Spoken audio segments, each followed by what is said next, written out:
Então, eu queria agradecer a professora Caroline por ter aceitado vir aqui falar com a gente, falar um pouco da tese dela, que já é um sucesso, premiado essa tese pela CAPES, que é bem bacana pelo tema e pela qualidade do trabalho dela. Então, parabéns, merecido o prêmio, e eu estou bem feliz de estar aqui com você depois de tanto tempo, né? A gente se viu há alguns anos atrás. Então, Sim, fica à vontade, tá? Eu estou por aqui. tá. Bom, eu queria começar agradecendo aí a Cláudia pelo convite, né?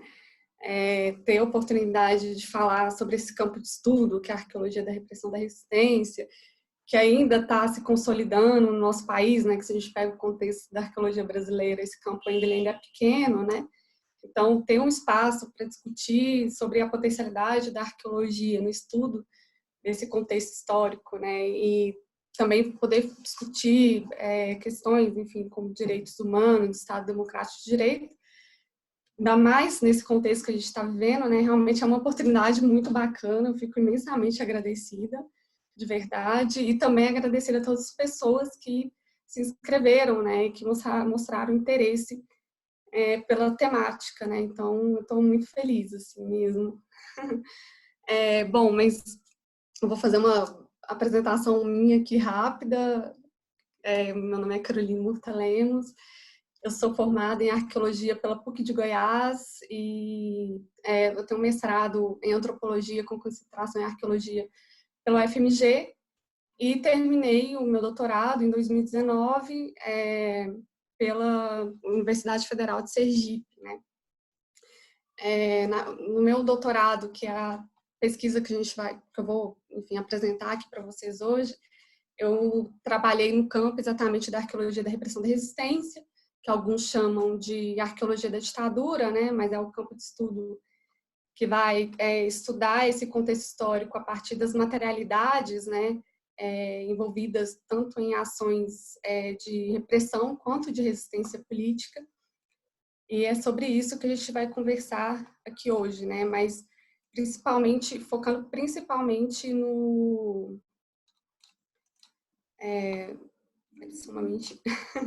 principalmente no funcionamento dos centros de detenção da ditadura, né?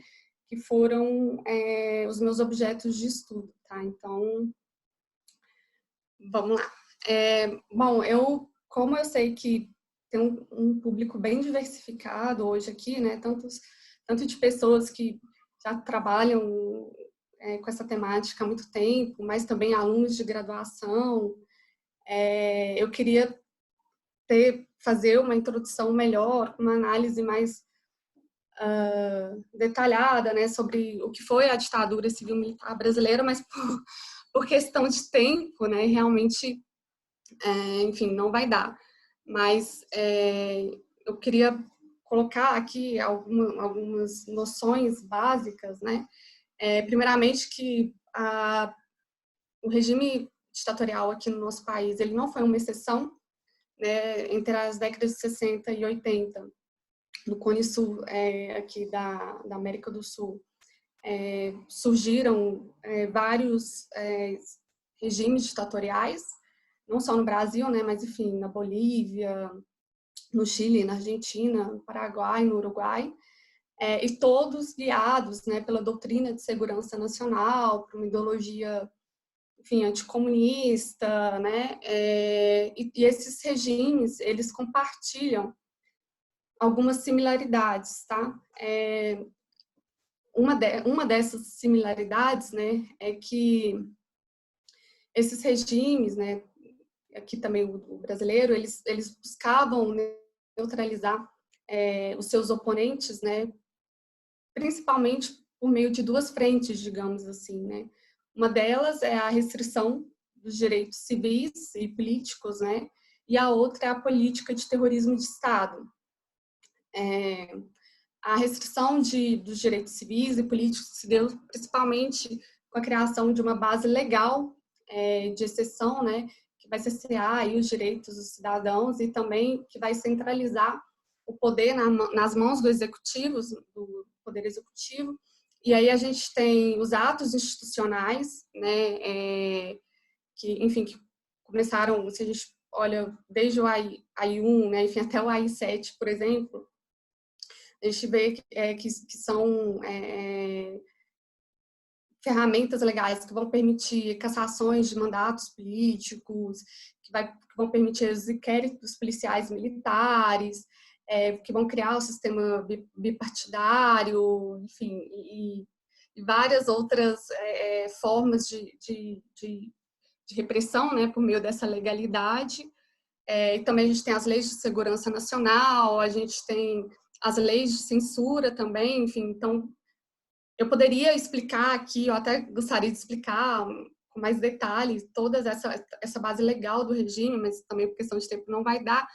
Mas o que é bom salientar aqui, né, é que essa base legal, né, de restrição de direitos civis, ela foi tão importante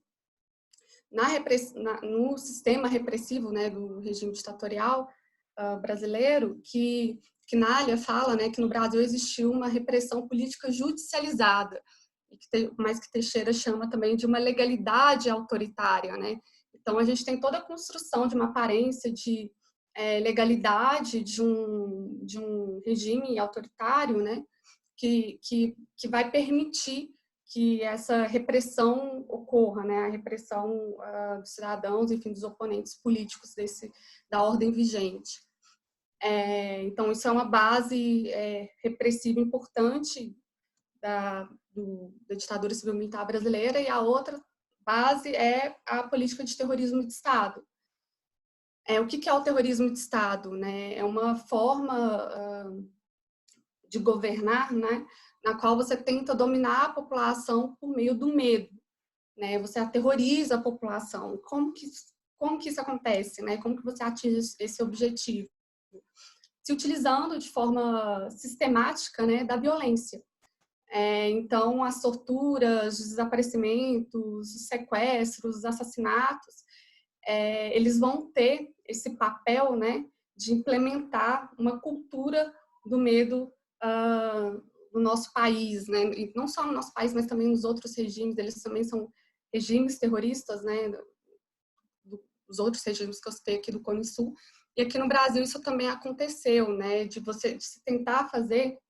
O Padrós e a Bauer, eles discutem isso muito bem, né, de como funciona esse terrorismo de Estado, e eles falam que funciona principalmente por essa questão da pedagogia do medo, né, em que você mostra para as pessoas o que acontece com os oponentes políticos do Estado, e, né, enfim, que elas desaparecem, que elas morrem, e aí essas pessoas, então, elas vão, por meio dessas ações, né, que elas vão testemunhar ou vão ouvir falar, vão ser desencorajadas de se oporem ao regime, né? Esse era o objetivo. Então, você tem um medo aí como forma de controle, né? Só que para fazer isso tudo, teve que se criar, né, toda uma estrutura repressiva. Essa estrutura repressiva que implementava essa violência, que garantia o controle da população, né, era formado pelos CCDs, que eu chamo de Centros Clandestinos de Detenção, pelos DOICODs, DOPS, pela Polícia Federal, pelo Centro de Informações, né, enfim, do Exército, da Aeronáutica, da Marinha, o Serviço Nacional de Informações, os grupos paramilitares, né, Comando de Caça aos Comunistas e tal, a própria Justiça Militar, né, que quem vai julgar os crimes políticos aí nesse período, e os próprios órgãos de censura, né? Então, esse vai ser o aparato repressivo, ditatorial, né? Mas qual que é o resultado disso, né? Quando a gente fala dessas violências e desses atos de terror, como, enfim, conseguir tratar das consequências, né, dessa política de violência, né? Para isso que eu achei importante trazer esses números, mas que a gente sabe que não são só números, né? A gente está falando de vidas de pessoas e de famílias, enfim, que foram, né, destruídas, que foram afetadas por esse sistema, né, enfim, violento. Então, eu trouxe esse slide aqui só para reforçar isso, né? Ainda mais, eu acho isso importante, porque ainda mais numa época que o negacionismo ele se faz tão presente, é importante a gente fortalecer e, enfim, divulgar esse tipo de informação, né? Deixa eu tomar uma água. Bom, nesse aparato repressivo que eu trouxe aí da ditadura, né, os centros de detenção e tortura, que foram os objetos de análise da minha tese, eles vão ter tanto a função, né, de fazer uma repressão efetiva dos opositores, né, enfim, né, prendendo as pessoas, sequestrando as pessoas, torturando e matando os oponentes políticos, né, mas eles também vão ter uma outra função muito importante, que é a obtenção, produção, gerenciamento, né, de informações sobre os opositores políticos, os movimentos políticos, né, porque é aquela história, você não pode combater aquilo que você não conhece. Então, a coleta dessas informações, né, sobre quais eram os oponentes, enfim, então isso era muito importante. Tá, mas como que se dava essa coleta de informações? Se dava principalmente por meio do interrogatório, né? E quando a gente fala de interrogatório, a gente está falando de tortura. Inclusive, né, a Joffre, que é uma historiadora, né, que estudou esse sistema repressivo muito bem, né, ela coloca assim que vai ser justamente a tortura e o interrogatório, né, eles vão ser justamente aí o coração do funcionamento desses órgãos, tá? Então, a tortura vai ser central aí para a coleta de informações e para a repressão de outros oponentes, possíveis oponentes políticos, né? Bom, mas o que é a tortura, né? A tortura, ela, enfim, pode ser física, emocional, psicológica, mas ela é qualquer ação, né, que vai promover alguma aflição aí, que vai buscar desestabilizar aquela pessoa que está sendo torturada, né? É uma tentativa de desconstruir, de certa forma, a sua identidade, o seu eu, de diminuir sua capacidade física e emocional para que você consiga ter aquela informação enfim, que nesse caso, na época, né, os agentes queriam tirar daquelas pessoas que estavam ali. Só que essa desconstrução identitária, né, que acontecia nos centros de detenção, ela não acontecia só nas salas de tortura, né, só nos momentos de interrogatório, né. Era uma desconstrução que acontecia durante todo o período e toda a experiência de detenção daquelas pessoas, né. Isso é uma coisa que eu vou procurar demonstrar aqui para vocês hoje, e que a materialidade desses lugares, né, enfim, elas tiveram um papel importantíssimo justamente para a desconstrução e desestabilização emocional das pessoas que ficavam presas nesses lugares, né? Então é isso que a gente vai falar um pouco mais para frente. Mas nesse sentido, né, já que a gente está falando de você tentar desestabilizar uma pessoa, de desconstruir a identidade da pessoa, para que você tire a informação que você quer dela, né, para atingir esse objetivo, esses centros de detenção, eles vão ser construídos, o espaço desses lugares vão ser utilizados de uma forma que, durante toda essa experiência, né, os presos, eles vão tentar ser disciplinados, né, pelo sistema, né, pelo órgão e pelos seus agentes, né. Então, como que se dá essa disciplinação das pessoas que estão nesses lugares, né?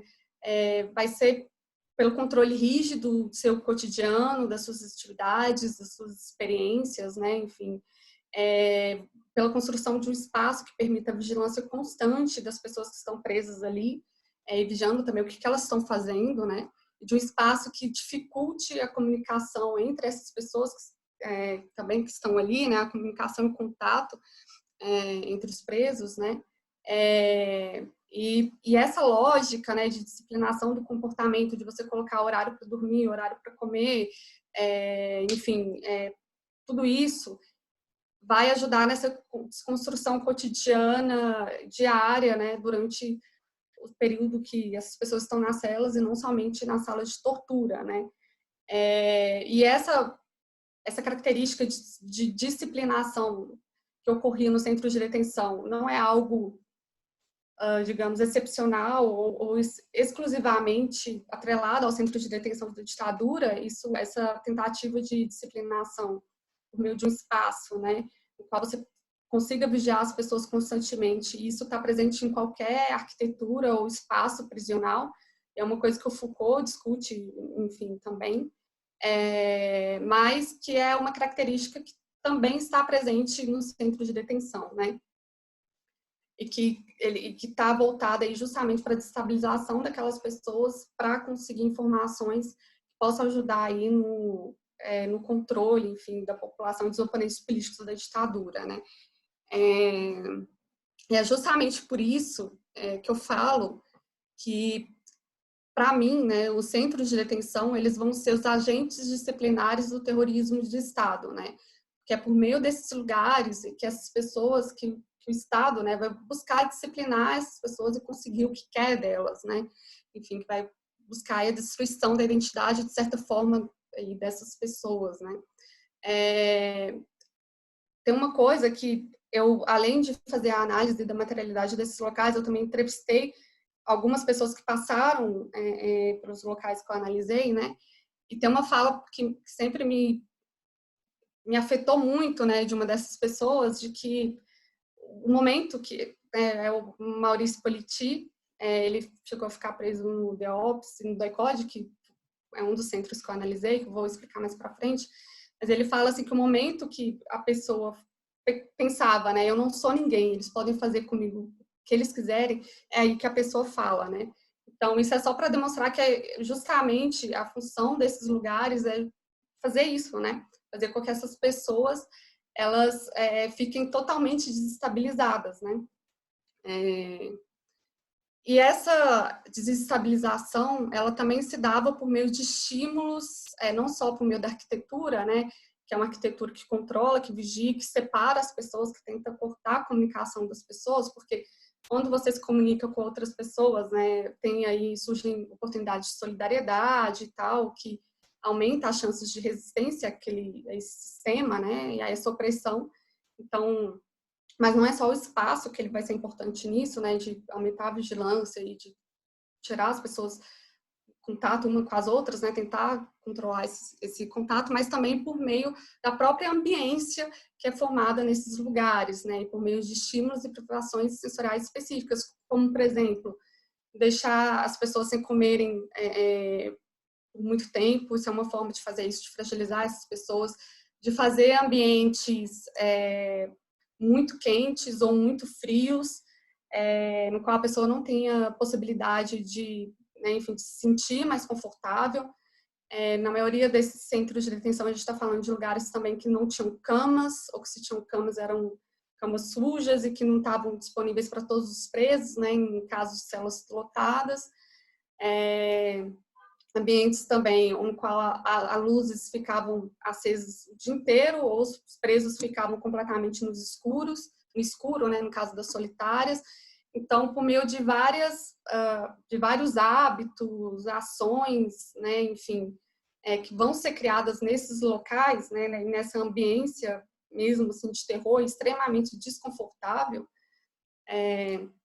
que vai se buscar, então, a desconstrução dos presos, né? E tudo isso que eu estou falando aqui para vocês, mas que eu vou mostrar de forma mais detalhada mais para frente, né? É algo que está, inclusive, no manual Kubark, né? Que é um manual que foi criado pela CIA, né? Ensinando justamente como interrogar, né?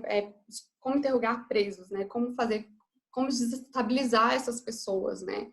E aí, nesse manual que foi adaptado aqui no Brasil, e distribuído também aqui no Brasil, né? A experiência de detenção, ela fica claro que ela é muito importante para estabilizar o preso, para quando ele chegar na tortura, ele já está fragilizado, né? Está mais ainda fragilizado. Então, essa é uma questão que eu achei importante também deixar aqui, né? Bom, então foi justamente levando em consideração a espacialidade desses lugares e toda essa tentativa de construção de determinados estímulos e privações sensoriais, que eu fiz a análise de 4 centros de detenção, né? 2 deles são oficiais, que eu chamo de CODs, né? Centros Oficiais de Detenção, que são DEOPS de São Paulo, né? E o DECODE de São Paulo, que juntos fizeram aí milhares de vítimas de tortura, né? E causaram dezenas de mortes. E, como centros clandestinos de detenção, eu analisei a Casa Azul, de Marabá, no Pará, e a Casa da Morte de Petrópolis, no Rio de Janeiro. Tá? Então, foram esses 4 centros de detenção que eu analisei. Mas antes de começar a falar um pouco mais das análises, né, eu queria só esclarecer a principal diferença entre os CODs e os CCDs, né, os centros clandestinos, é que os centros clandestinos de detenção, para quem não sabe,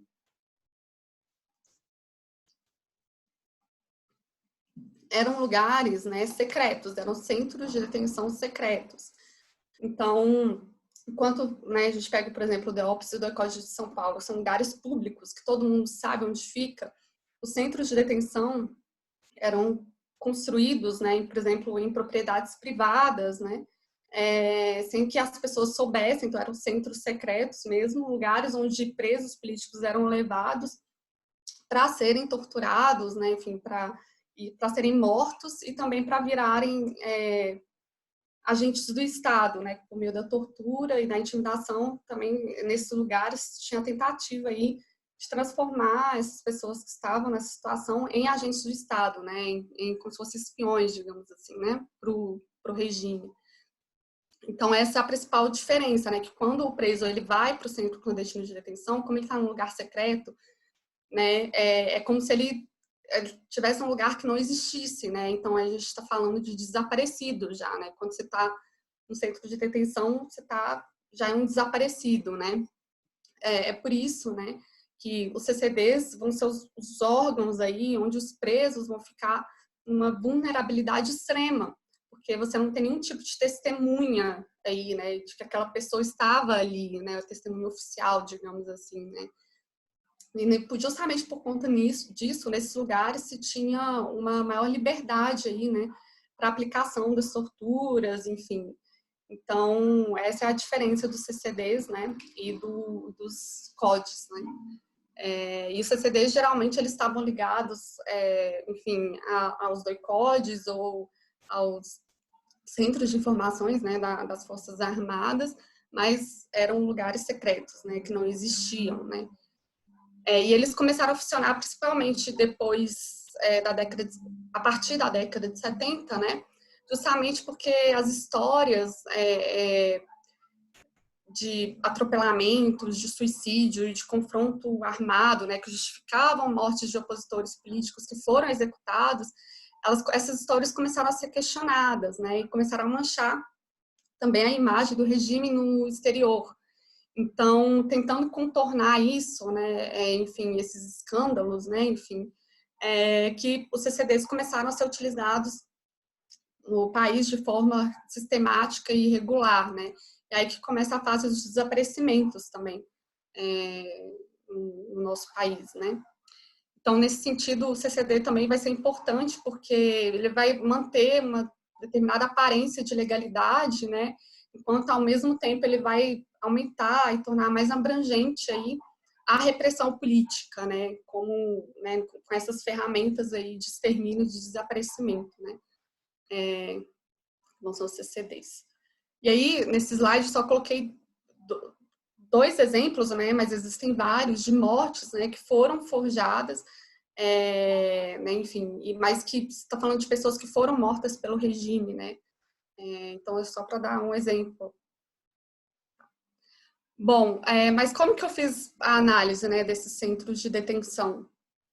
Bom, meu estudo, ele se baseou basicamente nos vieses da arqueologia, do que a gente chama de arqueologia da arquitetura e da arqueologia sensorial, né? A arqueologia sensorial, ela parte do pressuposto que a base da experiência humana no mundo é sensorial, né? Que as pessoas vão construir sua visão de mundo, sua identidade, sua história a partir da experiência sensorial da materialidade, né? Do mundo. Então, nesse sentido, a arqueologia sensorial ela vai ter como objetivo entender como as pessoas produzem sua subjetividade por meio da experiência sensorial da materialidade, né? E é exatamente isso que eu busquei tentar avaliar, né, na minha análise aí dos centros de detenção, né, de como as experiências sensoriais cotidianas nesses lugares afetavam as pessoas que estavam ali, né? Bom, para isso, eu já falando do ponto de vista mais das técnicas e da metodologia que eu utilizei, né? Para fazer uma análise sensoriais desses lugares, né, de estudar a materialidade, o espaço desses lugares, eu utilizei as análises sensoriais, que eu chamo assim de comunicação, tanto de comunicação visual quanto de comunicação sonora. Essas análises sensoriais já foram utilizadas na arqueologia em sítios pré-históricos, né, enfim, mas que eu adaptei essas análises, né, para utilizar em espaços arquitetônicos, nesse caso, né, da ditadura, tá? Então, tá, mas como que funciona exatamente essa análise, né? Quando a gente está falando de um centro de detenção, no qual você tem que manter a vigilância sobre os presos, tentar, né, enfim, separá-los, não permitir a comunicação, aí, principalmente de presos que estão em diferentes celas, né, enfim, para não ter, enfim, combinação de histórias, né, enfim, que vai influenciar depois os interrogatórios, esse tipo de coisa. Então, essa separação ela era muito importante. Então, eu percebi, né, que era essencial analisar como que se dava a comunicação nesses espaços, né? Quais que eram as possibilidades de comunicação visual e sonora nesses locais. Então, por exemplo, em todos esses locais eu tentei ver, perceber, né, enfim, avaliar se os presos de diferentes celas conseguiam manter contato visual ou contato, uma comunicação sonora mesmo, uma comunicação verbal, né? Se essa comunicação podia ser feita por cochichos, por gritos ou de forma usual, né? A pessoa falando, digamos assim, normalmente, né? Sem alterar o tom de voz. Então, será que nessas celas também, que essa comunicação ela é possível?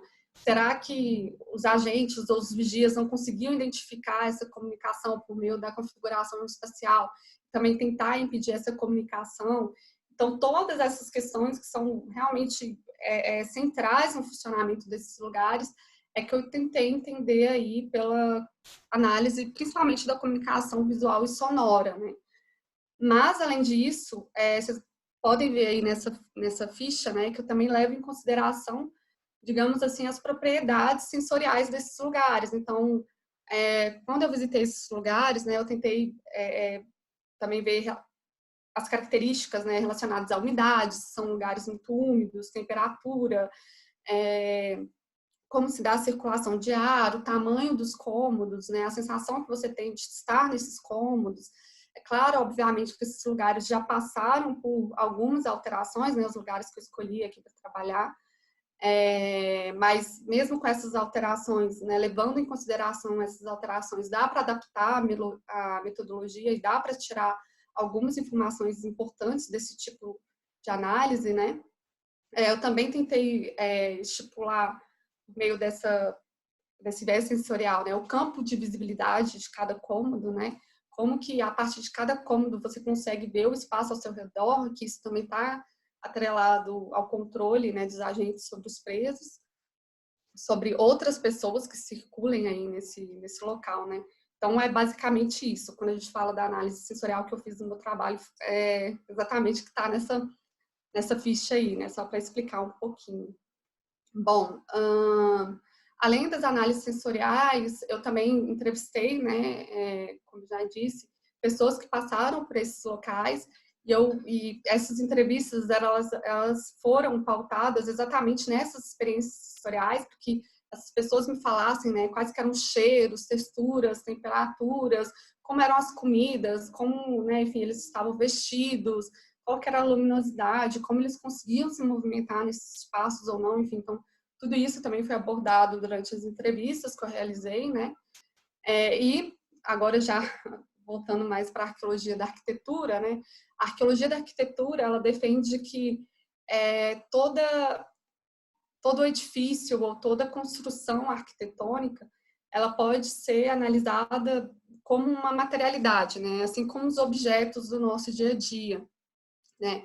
E a arqueologia da arquitetura também vai defender, né, que os espaços arquitetônicos, eles não são só um produto das relações sociais, né, de poder, mas também são agentes dentro dessas relações sociais, né, e que a organização espacial de qualquer construção e o material com o qual ela é construída, né, o tamanho, a forma dos aposentos, as decorações, a sua entrada e a forma como se dá acesso de um cômodo ao outro, tudo isso, todas essas características, né, está ligado à maneira pela qual esse espaço vai ser significado e também vai ser utilizado, né, e como que isso também está relacionado a relações de poder, né, entre as pessoas, tá?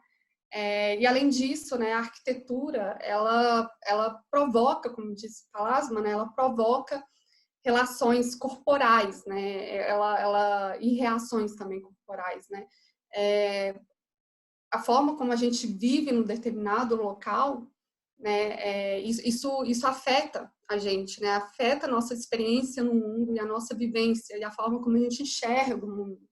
Então, se a gente pega, né, todos esses vieses da arqueologia da arquitetura, né, a gente entende que dá para a gente falar muito, por exemplo, sobre o funcionamento de um órgão repressivo da ditadura, né, ao estudar a sua arquitetura.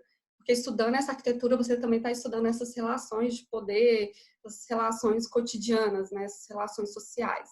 Então, esse viés da arqueologia da arquitetura é basicamente isso, né. Então, na verdade, o que eu tentei entender, né, por meio da análise desses espaços, foi como eles foram construídos, adaptados, organizados, enfim, e vivenciados enquanto mecanismos de repressão, né, enfim. Né, eu tentei ver quais eram as diferenças, similaridades arquitetônicas e organizacionais entre os centros de detenção clandestinos e oficiais, né. Também tentei entender e identificar as experiências sensoriais que foram vivenciadas nesses espaços e como elas afetaram o corpo e a mente dos detidos, né? E também as formas de resistência dos presos, né, que estavam aí, né? Como eles resistiram nesses espaços, né? Então, foi tudo isso que eu tentei considerar. Bom, mas a análise que eu fiz dessa espacialidade, né, eu fiz exatamente por meio da análise gama, que a análise gama, ela ajuda, é um mecanismo aí, né, que vai ajudar a gente a entender como se dá a distribuição e integração de um espaço, né. E aí, eu acho que não vai dar tempo de explicar muito bem, mas se a gente olha esse quadrinho aqui, né, a letra A com a letra A aqui que está sendo aqui. Aqui você tem um espaço arquitetônico, uma planta, né, e aqui você tem um gráfico de análise gama que vai ajudar a fazer a análise desse espaço aqui, dessa planta, né. Como que ele ajuda nisso? Cada bolinha que está aqui é um cômodo diferente, está representando um cômodo, né. Essa bolinha aqui é o espaço externo, que se liga ao cômodo A, que é esse aqui, que se liga a esse cômodo, a esse cômodo, a esse cômodo, a esse cômodo, a esse cômodo, que são esses 5 cômodos que estão aqui. E esse cômodo que se liga ao cômodo C aqui, né? E esse outro que se liga a esse aqui que está aqui. Então, essas linhas são as conexões entre os cômodos e cada cômodo é uma bolinha. E aí, o que a gente pode perceber pelo gráfico de análise gama, né, é que quanto mais profundo um cômodo, né, quanto mais distante ele está da entrada para fora da edificação, né, quer dizer que a gente está falando de cômodos mais isolados, de cômodos nos quais o acesso não vai ser tão fácil, né, e também ao ver a conexão de um cômodo para outro, a gente consegue perceber quais caminhos podem ser feitos dentro de uma construção, né? Então, quanto menos possibilidade de acesso você tem entre os diferentes cômodos, quanto menos rotas ou menos caminhos, né, entre os cômodos, significa que é um espaço muito mais fácil de controlar. Então, por exemplo, nesse exemplo aqui que eu estou tratando aqui com vocês, né, a gente vê que isso aqui é o que é considerado como um espaço panóptico que a gente fala, né, que a gente tem um cômodo central por meio do qual você consegue ver quem está entrando e saindo dos outros cômodos, né? Por meio do qual você consegue controlar a movimentação de todos os cômodos, ou de uma quantidade de cômodos importante, assim, né? Dentro desse espaço, né? E aqui, nesse caso, a gente vê que o cômodo A é um cômodo central de movimentação, né? Então, foi por meio dessa análise gama, que já foi muito utilizada por muitos pesquisadores, né? Pelo Zarank, que é um orientador, que me acompanha desde a graduação, e inclusive eu aprendi a fazer análise gama com ele já aplicou isso no estudo do Centro Clandestino de Detenção do Atlético, da Argentina, em escolas, casas, enfim. Então, e também a gente tem centros de detenção do Chile, que a Fuenzalida, por exemplo, estudou e que ela também utilizou a análise gama. Então, a gente tem vários autores, né? A Bareta também utilizou no mestrado dela.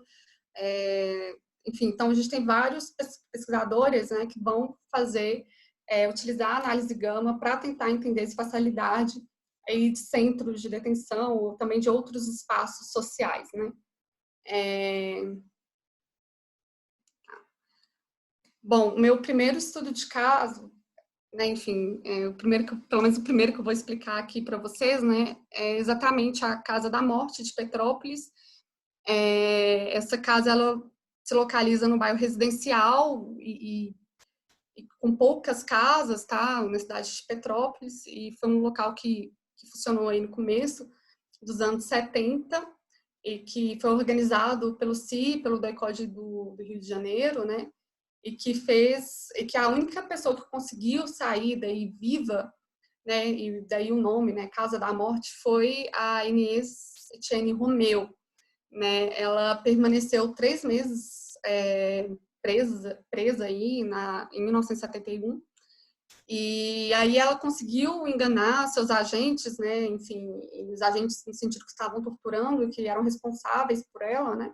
Ela conseguiu enganar esses agentes, fingindo que aceitava trabalhar como infiltrada, e foi por conta disso que ela saiu daí viva, né? E em 79, quando ela, né, enfim, saiu, já estava em liberdade, ela denunciou a existência dessa casa à OAB, e é principalmente com base no depoimento dela que eu fiz a análise desse centro de detenção, né?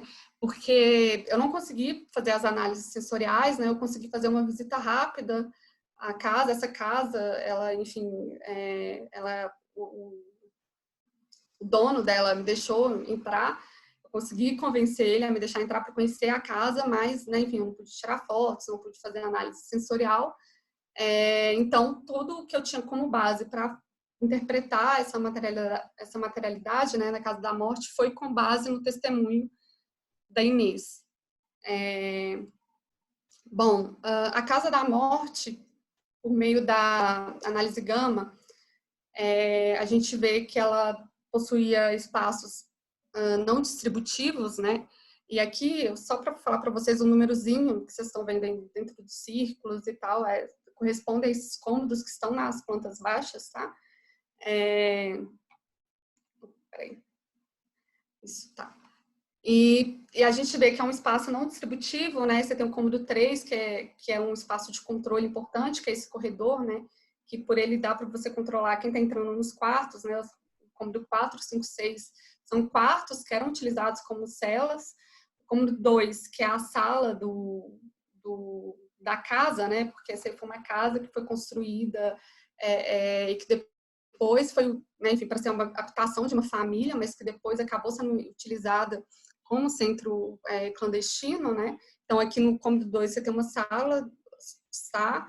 O cômodo 1 é uma varanda, o 9 é uma copa, o 11 é uma cozinha, o 12 é uma despensa, o 10 e o 8 são banheiro, e o 15 e 16 é o que se chama aí, né, enfim, de área de empregado, que inclusive mostra, enfim, toda uma questão, né, da nossa sociedade elitista e tal, e que vai ser a área justamente que vai ser utilizada na casa como a área de tortura, tá? Então, como dos 15 e 16 era a área de tortura, os quartos, as celas, a despensa, o cômodo 12 também chegou a ser utilizado como cela, e os outros cômodos, que são os cômodos sociais da casa, são justamente os cômodos nos quais os agentes vão ficar, vão ser os cômodos de movimentação dos agentes. e são também os cômodos que vão funcionar como centros de distribuição espacial, né? Que vão ligar e que vão ditar a movimentação na casa, tá? E o gráfico de análise gama, ele mostra isso. E a gente vê que tem uma distribuição muito bem pensada, né, desses cômodos, como esses cômodos vão ser utilizados, porque os cômodos mais acessíveis, que estão nos níveis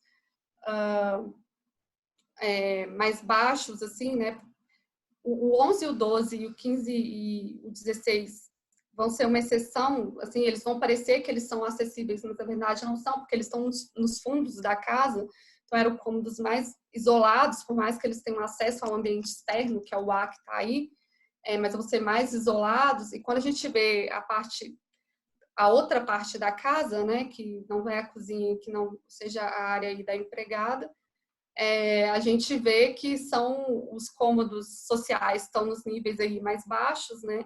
E os quartos, que são as celas, vão estar nos níveis mais profundos. E os cômodos 15 e 16 vão estar realmente nos fundos da casa, que é o ponto mais isolado e, portanto, que era o melhor ponto para se colocar aí como área de tortura, né? Então, no nível acessível, digamos assim, a gente tem os cômodos de circulação dos agentes. No nível intermediário, a gente tem as celas, e no nível mais, né, isolado, né, enfim, espacialmente, considerando a espacialidade da casa, tem a área da empregada, né, que é a área de tortura. E essa distribuição, ela foi importante, foi muito bem pensada pelos agentes, né, porque no cômodo 2, você consegue ter uma visibilidade da rua, de quem está se movimentando na rua, muito boa, até porque essa casa, só voltando aqui no outro slide, essa casa a gente vê que ela está no final, assim, praticamente da rua, né? Na época só existia uma casa atrás dela, que era justamente do proprietário dessa casa, que cedeu a sua casa para que fosse um centro clandestino de detenção, mas ela era uma das últimas casas aí da rua, nesse período tinha bem menos casa na vizinhança, então era um local bem isolado, né, no topo do morro, porque essa rua aqui ela é um morro, né, e que a visibilidade, né, da movimentação da rua, ela era muito boa. Então, se você quer controlar as pessoas que estão, enfim, se movimentando perto do centro, né, isso era algo importante, essa localização dessa casa vai ser muito boa para isso, né? Então, voltando para a planta, né, o cômodo 2 é o cômodo mais acessível, que tem a visibilidade melhor, né, enfim, da rua e do acesso à casa. Enquanto, e era também os cômodos, né, porque eles davam festas aí para disfarçar o local, para fingir que tinha gente, né, enfim, morando ali, para disfarçar para a vizinhança, então eles davam muitas festas. Então, você ter as celas, mas no nível intermediário de acessibilidade, e a sala de tortura, né, mais isolada, isso era importante, porque mesmo outras pessoas aí dentro, né, esses espaços ainda conseguiam ficar mais isolados, tá? Bom, outras questões que além dessa espacialidade, né, que a gente vê que é uma espacialidade que tem poucas rotas, não tem como eu explicar o gráfico de análise gama aqui para vocês, mas tem poucas rotas, poucas possibilidades de movimentação na casa, então a gente vê que é um espaço de controle, que essa vigilância era muito fácil de ser feita. Nessa casa, geralmente, os presos, né, ficavam isolados nas celas, e isso aumenta a vulnerabilidade, né, porque você não tem com quem trocar a experiência.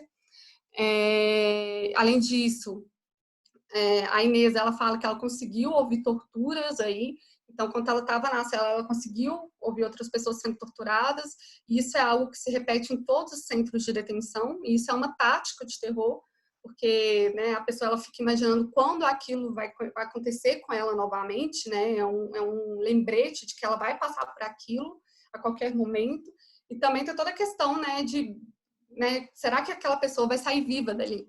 Né? Enfim, então é um terror psicológico muito forte que era feito de forma proposital, porque isso acontece em todos os centros de detenção e também acontecia na Casa da Morte.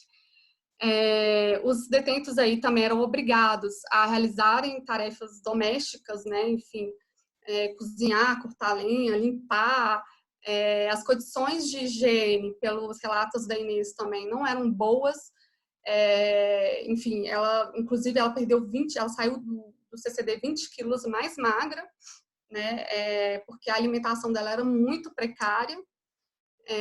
E também as roupas, né? Ela fala que ficavam com roupas sujas e que ela só deram a ela uma muda de roupa nova, limpa, quando ela fingiu, né, que ela aceitou trabalhar como infiltrada, que aí começou o período de recuperação dela na casa, que melhoraram a alimentação dela e tudo mais. E mesmo assim, ela saiu 20 quilos mais magra de lá, né? E aí a gente vê também uma outra questão importante, que nas celas, os cômodos utilizados como cela não tinha acesso direto ao banheiro. Então, os presos ficavam dependentes dos agentes para ir ao banheiro, né? O que pode parecer uma coisa banal, mas não é, porque isso aumenta a sensação de domínio, né, e de poder dos agentes, né? Aquela pessoa nem pode ir ao banheiro sozinha, enfim. Mas por mais que fosse um espaço de controle e de terror, né, de ter que ficar ouvindo outras pessoas sendo torturadas, aí também houve resistência, né? A Inês, ela resistiu a esse lugar, né? Enfim, conseguiu sair viva de lá. E além disso, quando ela estava aí, ela conseguiu angariar informações sobre o funcionamento desse lugar, né? Enfim, sobre as pessoas que frequentavam, né? Os agentes, e também a localização. Foi por conta de tudo isso que ela, né? Enfim, ela decorou o número de telefone da casa, o nome e a fisionomia do proprietário que cedeu o lugar para ser um centro de detenção clandestino, né? Porque ele frequentava essa casa, o Mário Loders. Então, ela, com essas informações que ela estava numa região serrana e que o número de telefone e o nome do proprietário, ela conseguiu depois identificar a Casa da Morte, a localização, né? Onde estava a Casa da Morte. É por conta disso que a gente sabe que a Casa da Morte é este imóvel, né? Então, isso também é uma forma de resistência importante, que a Inês, né, enfim, desempenhou. E também, mesmo no lugar de controle, né, ela conseguiu se comunicar uma vez com outro preso político, né, e trocar informações com essa pessoa, né? Então, a gente vê que até no ambiente de controle você ainda tem brechas ainda, né, para a resistência, né? Bom, o outro centro clandestino de detenção que eu analisei foi a Casa Azul, de Marabá. A Casa Azul, ela foi construída como apoio aí a outros centros de detenção para reprimir a guerrilha do Araguaia. Ela foi um dos centros aí que ajudou na repressão da guerrilha do Araguaia, né, que é um grupo armado de militantes do PCdoB, que atuaram na região do Bico do Papagaio, né, que é uma área de fronteira aí entre os estados Tocantins, Pará e Maranhão. E aí, na repressão à guerrilha do Araguaia, a Casa Azul ela vai ser construída, né? Mas além da Casa Azul, se tinha outros locais como bases militares, né, de Xambioá, Bacaba, delegacias, presídios que também vão ser utilizados na repressão à guerrilha do Araguaia, né? Bom, em relação à Casa Azul, os prédios, né, que ainda existem, que foram identificados como prédios que funcionaram na época aí da Casa Azul, né? Na época, esse era um terreno do DNR, né? Que hoje é o DENIT, e inclusive o DENIT continua funcionando aí, por isso que eu tive acesso a esse local. E aí, esse local, né, foi construído durante o começo aí da construção da Transamazônica, né? E aí depois os agentes do regime acabou utilizando essa base do DNR, né, como uma base aí para o Centro Clandestino de Detenção da Casa Azul, tá? Bom, mas voltando às estruturas, essas são as estruturas que estão marcadas aí em amarelo, são as que existiram na época, que são mencionadas pelas pessoas que passaram por aí, né? A estrutura 1 é a enfermaria, que é, enfim, onde os presos, depois que eles passavam pela fase de interrogatório, onde eles eram levados, né? Esse prédio 2, ele vai ser justamente o local onde os presos, esse aqui é o prédio 1, né? O prédio 2 e o prédio 3, só para mostrar. O prédio 2 vai ser o local onde os presos vão ficar detidos mesmo, tá? E onde vão ser torturados. O prédio 3 é um galpão de madeira que foi identificado aí como a cozinha, né? Onde era feita a comida para os agentes, enfim, para os presos que ficavam aí. E entre o prédio 2 e o prédio 3 se tinha um buraco os buracos do Vietnã, né? Que eram buracos que eles faziam na terra, né? E colocavam uma grade em cima e eles colocavam os presos dentro desse buraco. Eles tinham que ficar ao relento, enfim, né? Debaixo do sol, debaixo de chuva, sem acesso ao banheiro ou à comida. Então, era um tipo de tortura, assim, né? Enfim, horrível. E pela fala das pessoas que passaram por lá, né? Exatamente entre esses dois prédios. E a gente também tem a árvore, a sumalmeira, né? Que é uma árvore gigantesca, né? Dá para ver aqui, comparar um muro com a árvore, né? Enfim, que ela é um marco na paisagem do local e que foi utilizada também como ponto de tortura dos presos, né? Os presos, eles eram torturados em volta da árvore, né? Eles tinham que cantar cirandinha em volta da árvore enquanto eles eram apanhados e eram eletrocutados, né? Essa é a estrutura repressiva da Casa Azul que hoje está aí, né? Mas a gente sabe que tiveram muitos galpões que existiam na época que foram, enfim, que já não existem mais. Tem prédios novos, como a gente vê na imagem aí, que foram construídos, né? Mas a estrutura da Casa Azul, né? Na época da ditadura, que ainda permanece, né? É essa. Bom, uma coisa importante para falar, além dessa pequena descrição que eu fiz, é que na época, né, isso aqui tudo era mato, era mata, então não tinha esse bairro, né, esse bairro que é a Nova Marabá, né, não existia. Então e não existia também a ponte, né, que do Rio Itacaiunas que levava ao centro urbano de Marabá. Então essa era realmente uma parte muito isolada. E justamente por conta disso é que a gente vê que nesse centro de detenção, porque ele está completamente isolado, é que os agentes vão ter uma liberdade de violência aí muito maior do que nos outros centros, né? Tanto que aí eles fazem tortura, né? Enfim, né? Tem os buracos do Vietnã, tem a árvore, né? Então, torturas assim, a céu aberto mesmo, que mostram nenhuma preocupação aí de ter a ver, né? Enfim, qualquer testemunha desses atos, né? Então, essa é uma característica importante da Casa Azul. E a gente consegue ver isso também no espaço do prédio 2, que eu vou discutir aqui com vocês, que é onde os presos ficavam, né, presos. A gente vê, ao contrário dos outros centros de detenção, que tem vários níveis de profundidade, né? Aqui a gente vê que só tem 2 níveis de profundidade, ou seja, é muito raso. Isso significa que o acesso às celas, né, esses cômodos aqui, cômodo 10, 11, 12 e 16 eram celas, cômodo 13 era a sala onde aconteciam as torturas, né, 14 e 15 banheiro, essa sala 17 era uma sala de reunião dos oficiais, e essa parte aqui toda, né, do cômodo 2 aí ao 17 aqui, era uma parte que pelos relatos, era uma parte burocrática da Casa Azul, né, onde era uma área de circulação dos agentes. E é nessa pequena área que ficavam as celas, né, e a sala de tortura. E a gente até vê que essa sala de reuniões, ela tem um acesso a uma das celas, o que é importante e também interessante, no sentido de que, se você quisesse questionar um preso, como aconteceu, por exemplo, com um dos presos que eu entrevistei, né, bastava você abrir a porta, pegar o preso aqui da carceragem, né, e mandar aqui para colocar o preso na sala 17 para fazer uma averiguação, né, enfim, que não envolvesse tortura, né, porque a sala de tortura era essa aqui.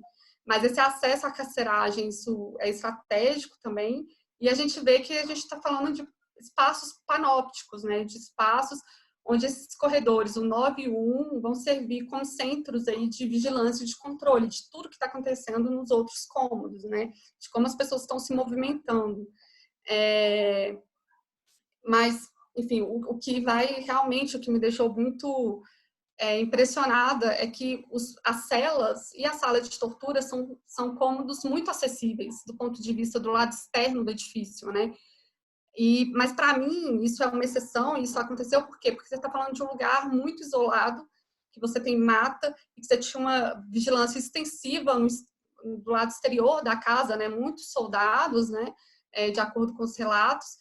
Inclusive, né? Enfim, o Pedro Nascimento, que ficou aí, ou Pedro Marivete, com quem eu conversei, ele fala que era impossível fugir, tanto que as portas das celas não ficavam trancadas, Então, eu acho que essa espacialidade acessível, né, ela demonstra também essa localização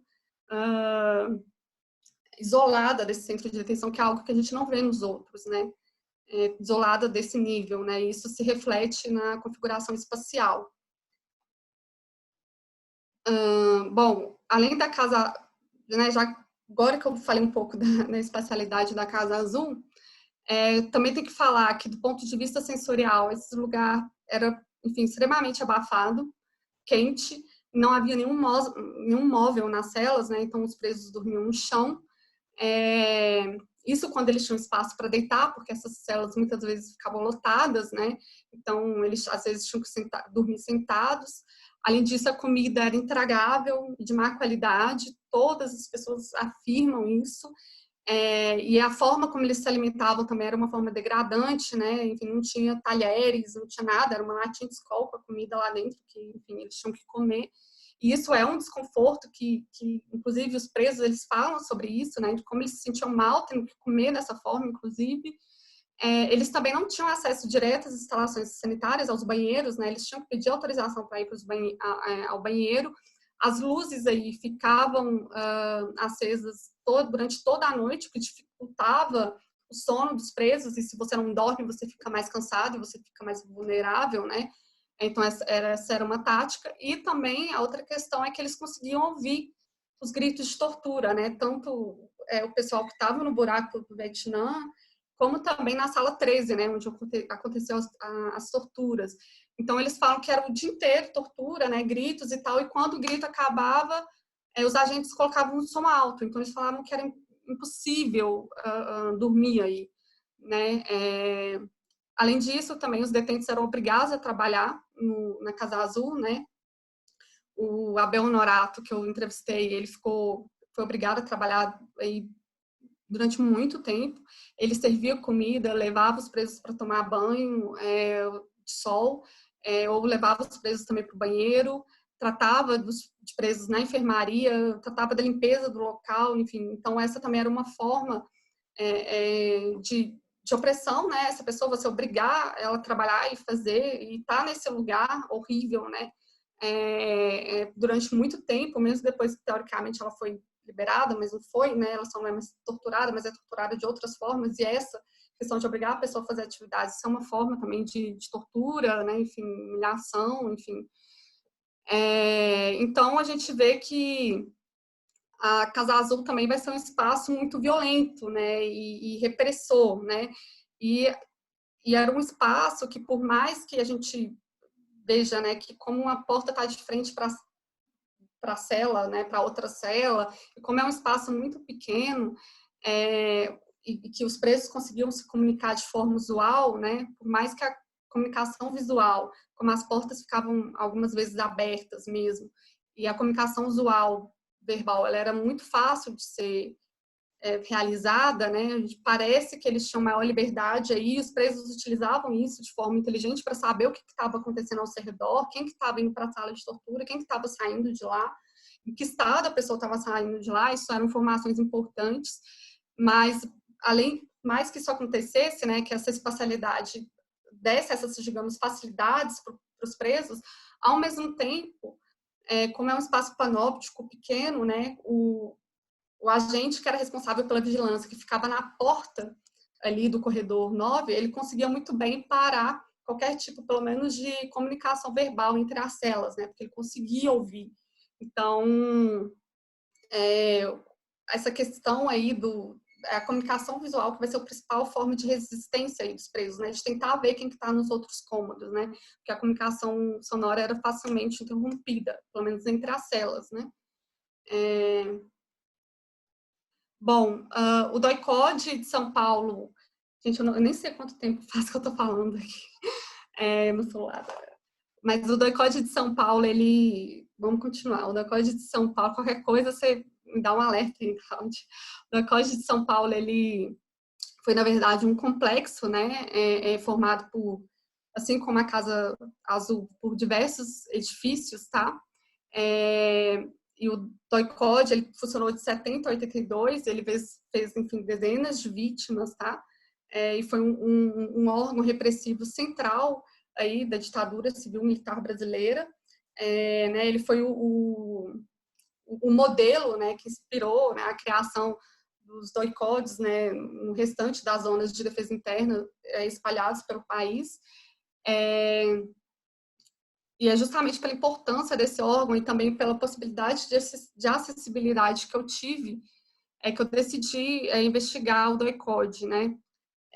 Aí, para falar rapidamente das estruturas, esse prédio que está identificado aqui como né, era a 36ª distrito policial, né, delegacia, que esse prédio depois, durante a década de 70, né, cedeu a sua carceragem justamente para o funcionamento do doicode. Esse prédio 2 foi o principal prédio do doicode, tá? Era onde tinha as salas de tortura, interrogatório, de detenção, e salas onde também chegaram a ficar o comando aí do doicode. O edifício 3 era um pequeno sobrado que compôs o setor de inteligência da instituição, né? Que é esse aqui é o edifício 2, edifício 3, esse é o edifício 1.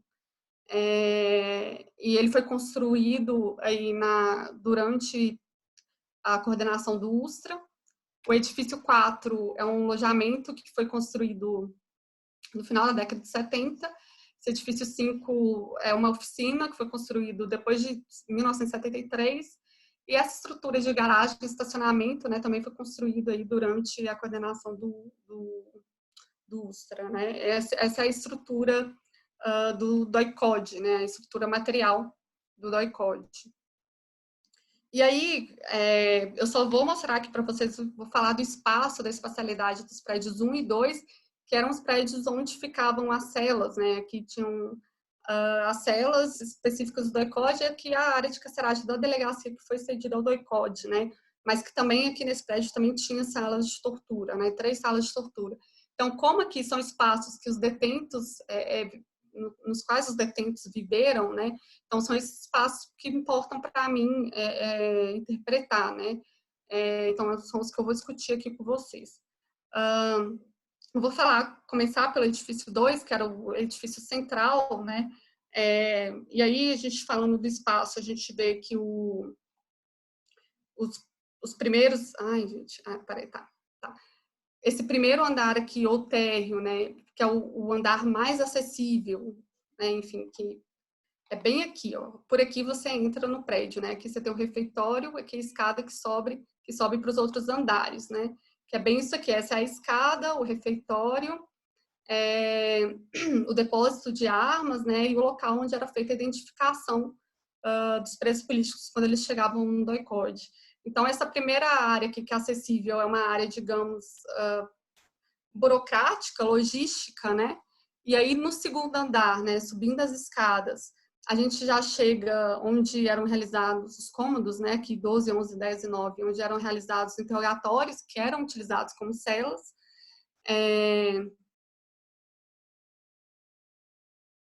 O cômodo 7 aqui é o cômodo do local de processamento de informações. Então, isso aqui está no nível intermediário, né? A gente vê aqui, ó, esses primeiros cômodos no nível inicial. A gente vê esses cômodos aqui no nível intermediário de profundidade. E no terceiro andar, que é o andar mais isolado, né? Que vão ser as salas de tortura propriamente ditas, tá? Que são essas salas aqui. E aqui no cômodo 15, que é um outro cômodo que vai ser ocupado pelos agentes, né, e vai estar ligado aí às atividades de inteligência e burocráticas. Então, esse é o terceiro andar, tá?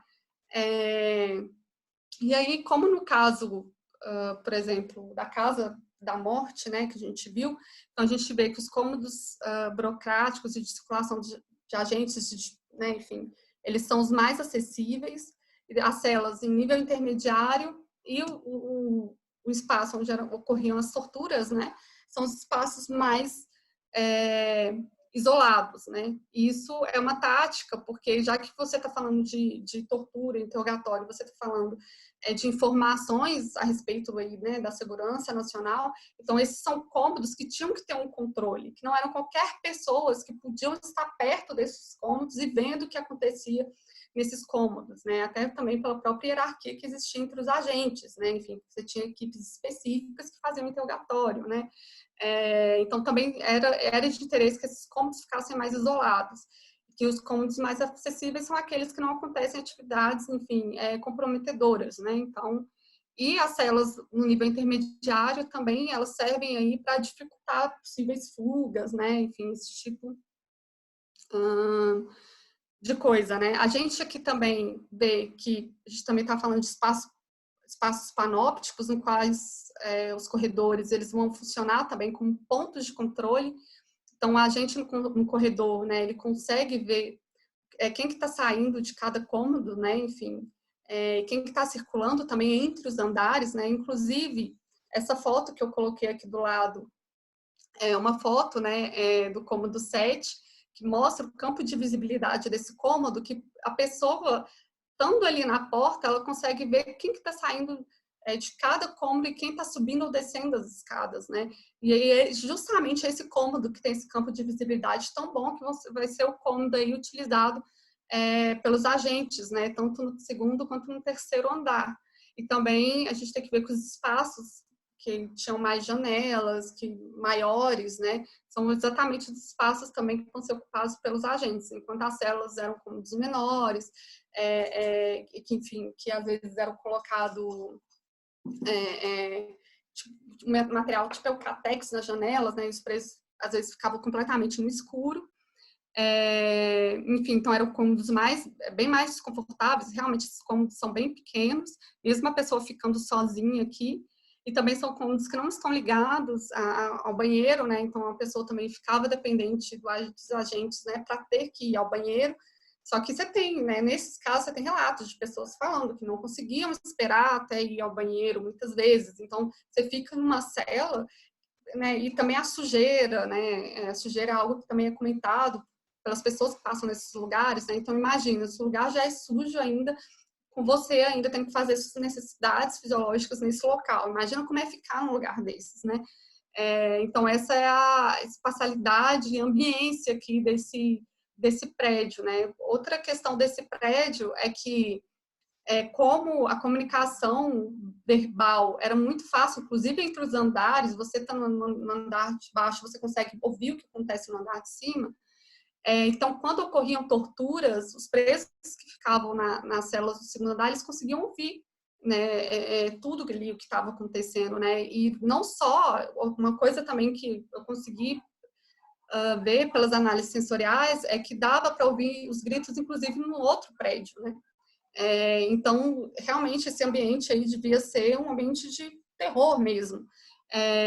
E outra questão importante é que as celas, os cômodos aqui das celas, né, as portas não ficam de frente uma para a outra, e isso dificulta o contato visual, que é algo que diferente, por exemplo, que não acontecia na Casa Azul, né, que uma porta fica de frente para a outra e as portas ficavam abertas. Nesse caso aí, mesmo com as portas estando abertas, né, você não tem a visibilidade de quem está na sala do lado. Isso dificulta também a comunicação, né, sonora, né, de uma cela para outra, porque você vai ter que usar uma comunicação aí usual para tentar comunicar com a pessoa que está ali do lado, mas com certeza a gente estando aqui nessa salinha aqui, nessas salas aqui da extremidade, eles conseguiriam ouvir qualquer tentativa de comunicação. Por isso que em todas as entrevistas, todas as análises de relatos que eu coletei de outras fontes também, né, você nunca nunca soube de uma tentativa de comunicação entre os presos nesse prédio, né, que é algo que já acontecia na área de carceragem do outro prédio, né? Mas a gente vê, de novo, um espaço, né, que favorecia a vigilância sonora, que dificultava a comunicação visual entre os presos e também a vigilância de movimentação, né? Isso é importante. Bom, agora a gente vai passar para o edifício 1. O edifício 1 é onde funcionava a delegacia, né? E esse espaço que está em branco é exatamente a parte onde funcionava a delegacia, e aqui em cima você tem tantas salas da delegacia, ou também do DOI-CODE, né, que aqui também funcionava, também foram cedidas salas para o DOI-CODE nesse prédio. Mas como essas áreas são áreas que não foram, nas quais os presos não caminharam, eles não eles não se movimentaram para essas áreas, não dá para saber a configuração desses espaços, né? Os únicos espaços que dá para saber a configuração é nos quais os presos estiveram, que é justamente a área de carceragem, que a gente tem essas celas aí, né? 4, 5, 6, 9, 10, 11. Essa cela 8 aqui é a solitária, que a pessoa ficava completamente no escuro, né? Completamente isolada. E os presos políticos falam que quando ficavam nessa cela que servia para esconder presos e também como uma forma de tortura, né? Porque com a escuridão completa você começa a perder a orientação de tempo, né? Enfim, então você começa a ficar realmente desorientado. Inclusive o Ivan Seixas, que foi uma das pessoas que eu entrevistei, ele fala assim que a sensação que ele tinha quando ele foi colocado aí é que ele ia morrer mesmo. Então a gente tem essa solitária, né? A gente vê que cada cela tinha um banheiro, que já é uma situação não tão ruim quanto as celas lá do outro prédio, né? Essa sala 2 vai ser o alojamento dos agentes, onde ficavam os agentes, e essa sala 13, e aqui no segundo andar, a 16 e a 18 são salas de tortura, onde realmente eram realizadas as torturas. E esse muro, esse traço cinza aqui é um muro que foi construído, né? E com certeza foi construído justamente para evitar que os presos, né, que estão aí com as celas, com as portas uma virada de frente para a outra, conseguissem ver quem que estava na outra cela, né? Esse muro com certeza foi criado para evitar essa comunicação visual direta, né, entre os presos e também dificultar comunicação sonora, né, que você tem uma barreira física aí. Bom, uma das coisas interessantes, né, quando eu uso a palavra interessante é do ponto de vista, obviamente, da análise, né, de tentar entender como esse espaço funcionava. Mas uma das questões interessantes de como esse espaço ele foi montado, né, é que o alojamento aqui dos agentes ele vai ficar justamente perto dessa porta aqui, que dava para o pátio interno do ECOD, né, que era esse pátio aqui que ficava entre os prédios, né, esse pátio aqui. Então, com os agentes aqui, primeiro você facilita a vida desses agentes, que eles não têm que andar, digamos assim, na área da carceragem, né, para chegarem ao alojamento, mas você também coloca um ponto de vigilância muito perto da saída, né, que com certeza isso ajuda também a ver toda a questão da movimentação, evitar fugas. Isso é uma questão interessante. E também a gente vê que os cômodos que vão ser utilizados como cômodos de tortura são os cômodos mais isolados, enquanto, de novo, os corredores que entre as celas, né, que são espaços de movimentação dos agentes, são os mais acessíveis, e as celas em si estão em nível intermediário. Então, a gente vê uma configuração espacial que se repete, né, que não é algo arbitrário, né? Essa sala aqui 13, ela, por mais que ela esteja no nível acessível aqui, ela está no nível acessível por conta dessa porta que leva a um outro pátio, que é esse pátio, que não dá para ver pela foto, mas aqui também ficava um pátio, que era murado por guaritas, né? Mas, pelos dados que eu coletei, esse pátio, ele não era tão utilizado como o outro pátio, né? Então, a gente continua falando aí de um cômodo isolado, né? Porque no outro pátio você tinha muita movimentação, né, das pessoas entre os diversos prédios, né? E nesse aqui, isso aqui não acontecia. Então, devia ser um pátio mais reservado. E além disso,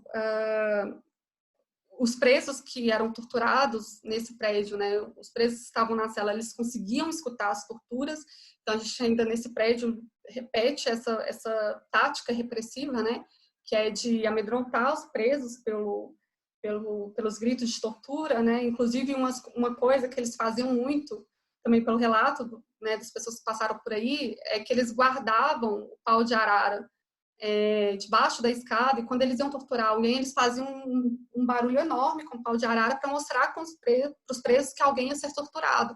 Então, a pessoa ficava já apavorada, imaginando, será que sou eu? Será que sou eu? E tinha que esperar, né, ver se o agente iria até a sua cela, né, para ver se seria você ou não a pessoa que seria torturada.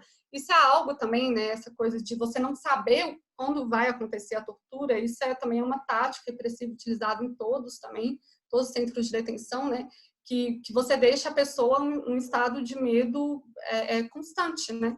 E aí isso era uma coisa que eles faziam aqui também, mas falando de uma diferença que eu esqueci de falar entre esses dois prédios, é que aqui, né, você tinha uma carceragem, né, essa carceragem na delegacia que foi construída para ser um local, né, enfim, de detenção. No outro prédio, a gente tem um prédio burocrático, enfim, ou com características, enfim, de alojamento, que foi adaptado para virar um centro de detenção e para ter salas de tortura e para ter celas, né?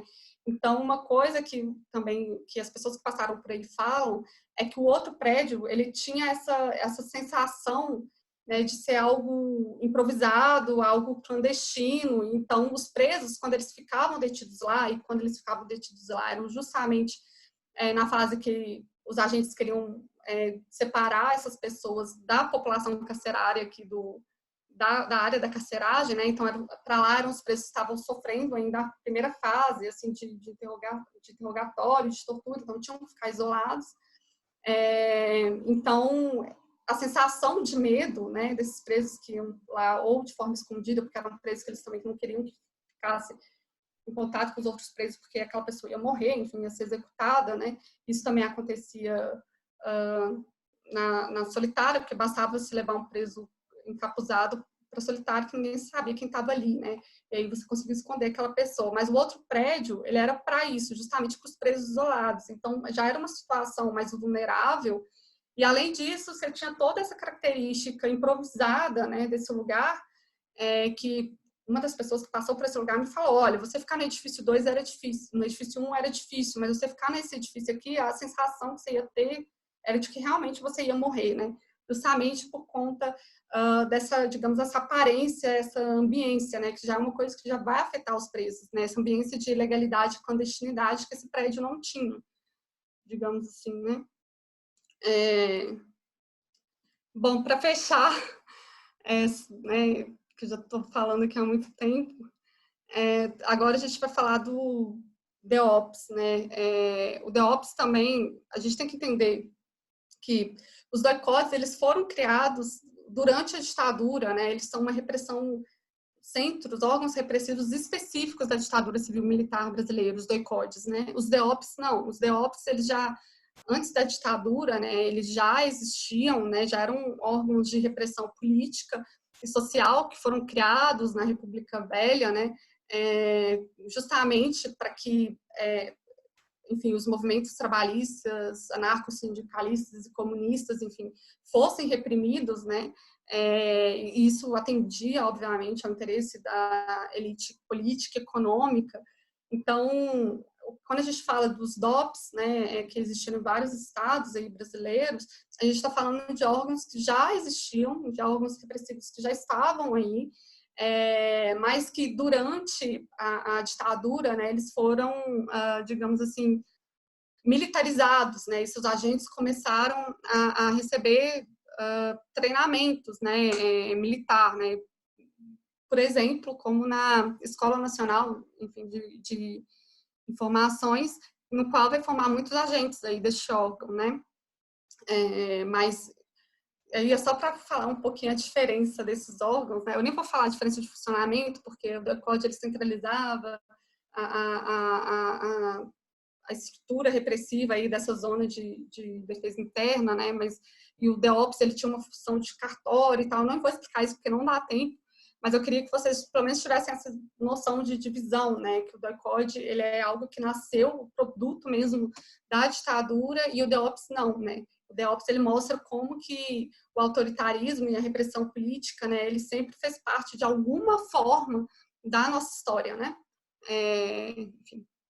Bom, o DEOPS, o prédio, né, que foi utilizado, né, depois para ser o DEOPS, ele era, na verdade, um armazém da Estrada de Ferro de Sorocabana, e que hoje, né, depois que o DEOPS deixou de funcionar, né, que, enfim, aí ele virou uma delegacia, e aí depois o Memorial da Liberdade e tal, e hoje ele é ocupado pela Pinacoteca, né, e o Memorial da Liberdade, que foi um horror, enfim, não dá para explicar aqui como que mas ele deixou de existir, em 2009 foi inaugurado o Memorial da Resistência, né? Justamente com a ação de presos políticos e tal, e que ajudaram, inclusive, na construção do memorial, da reconstituição do espaço da carceragem, que foi o DOPS, né? Que foi um espaço que foi descaracterizado para a construção do Memorial da Liberdade, enfim. Mas hoje, inclusive, eu recomendo que vocês visitem o Memorial da Resistência, né? Que se localiza na área da carceragem, onde funcionou a carceragem do DOPS, que conta um pouco a história de repressão e resistência política desse órgão. A área da carceragem fica no térreo do prédio, né? Muita gente fala que é porão e tal, mas não é porão, fica no térreo mesmo.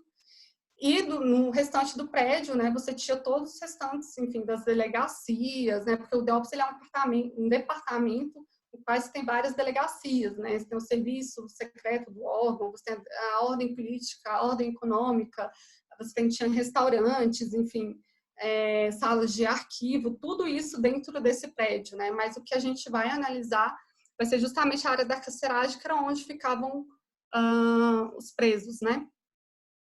Então, aqui na área da carceragem, que tem a maquete, que hoje está lá no Memorial da Resistência, desse espaço, né? E aqui está a planta baixa, que mostram esses cômodos, né? Esse cômodo 1 é um elevador que chamava Expressinho da Morte, que ele levava os presos que ficavam aqui nas celas, né? Isso aqui tudo são celas. Então, eles tiravam os presos da cela, botavam no expressinho, e aí esse elevador, ele parava só em um outro andar, né, que aí não sabe se é o terceiro ou quarto andar, que é onde ficavam salas específicas aí de tortura, né, e celas exclusivas do Fleury, né, que é onde ele levava presos que não queria que fosse visto por outros agentes do órgão, por outras pessoas que estavam ali no órgão, né. Então, esse elevador, ele vai fazer essa conexão direta, né, entre a carceragem e essas salas de tortura, e essas celas exclusivas aí. E aí, quando a gente fala dos cômodos 2, 3 e 4, a gente fala de cômodos que eram de circulação dos carcereiros e dos agentes. Esse aqui é o corredor que levava para as celas, né? E aqui, enfim, fazia o cartório do preso, a identificação do preso, o fichamento, né? Digamos assim, do preso, e é uma área realmente de circulação dos agentes. E aqui a área dos presos mesmo, né? Das celas. E esse corredor aqui, no final, o 10, era o corredor do banho de sol, onde, às vezes, né, os presos eram levados para tomar banho de sol. Esse cômodo 6 aqui, ele é um cômodo igual você tinha pias, chuveiro, que funcionava também um pouco como cozinha. E quando os presos, eles tinham que participar, né, enfim, eles eram obrigados, levados, enfim, para fazer alguma aparição na mídia ou, né, para as auditorias, eles eram enfim, faziam barba, cabelo, né, por uma questão de aparência, para se mostrarem bem apresentados, eles eram levados aqui para esse cômodo, né, onde era feito tudo isso, tá? E aqui você tinha as celas. Essa cela 7, teoricamente, era de presos transitórios, né, que não ficavam aqui muito tempo, né? Essa cela 8 era de presos estrangeiros e presos comuns, né, que enfim, não foram presos por crimes políticos, né, relativos à segurança nacional. E aqui, os cômodos 11, 12, 13 e 14, e esses cômodos aqui você tem as celas mesmo dos presos políticos, né, de fato. Essas celas do fundão aqui são as celas que ficavam os presos enfim, que eles queriam esconder, que eles queriam isolar do restante. E nessas celas, elas eram as piores celas, porque, enfim, os presos não tinham chuveiro, não tinham janela, eram cômodos pequenininhos, então era muito quente, muito abafado. Aqui já é quente, abafado, mesmo no inverno de São Paulo. Os relatos de que sempre era quente o ano inteiro, então imagina que nessas celas pequenininhas, né? E também nessas celas, de acordo com alguns relatos, ocorriam torturas. Então, essa é a configuração espacial da carceragem do DOPS, né? E aqui, de novo, a gente vê aquela repetição de padrão espacial, né? Com as células mais acessíveis, são as células, os cômodos mais acessíveis são os cômodos de circulação dos agentes, né? Enfim, e aqui já começa os cômodos, nível intermediário e no fundo, né, são as celas, sendo que os cômodos mais isolados mesmo, que estão lá no último nível, são exatamente as células do fundão, né, que hoje, inclusive, foram destruídas, não existem mais. Que são as células do fundão, onde os presos ficavam escondidos, são as mais isoladas, e também onde podia ocorrer tortura, né. E o corredor do sol também é o cômodo mais isolado, né, então, o que também ajudava no controle, né, dessas pessoas que estavam indo aí para esse corredor do sol, né, porque se a pessoa fosse querer, né, fugir, alguma intenção de fugir, ela teria que passar por muitos cômodos, né, aqui a linha, até chegar no espaço externo, tá? Então, esse espaço também foi um espaço que favoreceu o panóptico, né, fica muito óbvio aqui, essa parte das células é um espaço que favoreceu muito o controle dos agentes, né, inclusive, facilitava a vigilância sonora de comunicação verbal entre os presos dessas celas, né? Tanto que os presos afirmaram que eles tentavam conversar mais entre si pelas janelinhas que ficavam aqui no fundo das celas, né? Porque ficava uma guarita aqui em cima, mas para o guarda da guarita ouvir o que eles estão falando era mais difícil do que para o guarda ou carcereiro, né? Enfim, que estava no cômodo 4 vigiando. Então, esse era um dos meios de comunicação que os presos encontraram, né, observando as características do local. Também outra forma de comunicação eram bilhetinhos, que eles conseguiam passar pelas frestas de uma cela para outra, né? E também uma forma interessante de resistência, né, era que eles conseguiam se comunicar quando estavam distribuindo comida, que eles eram obrigados a distribuir comida, né? Mas essa ação de repressão acabou se tornando, na verdade, uma possibilidade de resistência dos presos, né, para poderem se comunicar. E a parte mais isolada, realmente, inclusive do ponto de vista sensorial, vão ser as células do fundão, tá? Porque para você fazer a comunicação com as células do fundão, os presos aqui tinham que gritar, então era praticamente possível, né? Então, realmente, você está falando de... Eles eram isolados não só espacialmente, porque estão nos cômodos mais profundos, né? Mas também sensorialmente, né? As pessoas aqui não conseguiam ver quem estava nas células do fundão e nem comunicar, né, de forma verbal com elas. E aqui também a gente vê que tem uma repetição, né? Você não tem a porta das células, uma virada de frente para a outra, mas de qualquer forma, né, mesmo impossibilitando essa comunicação visual, você tinha comunicação aqui nos fundos, né, sonora, que ocorria de forma assim mais fácil, né. Então essa é a configuração do espaço, né, da carceragem do DOPS.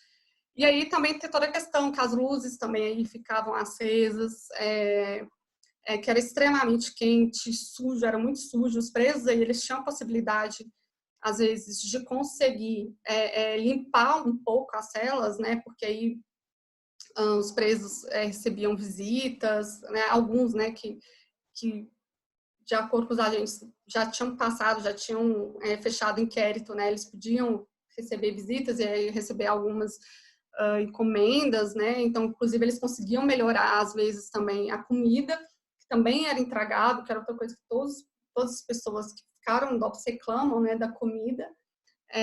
Então, a gente vê que a gente começa a ver que tem realmente um padrão de funcionamento, né? Ambientes muito ruins para descanso, né?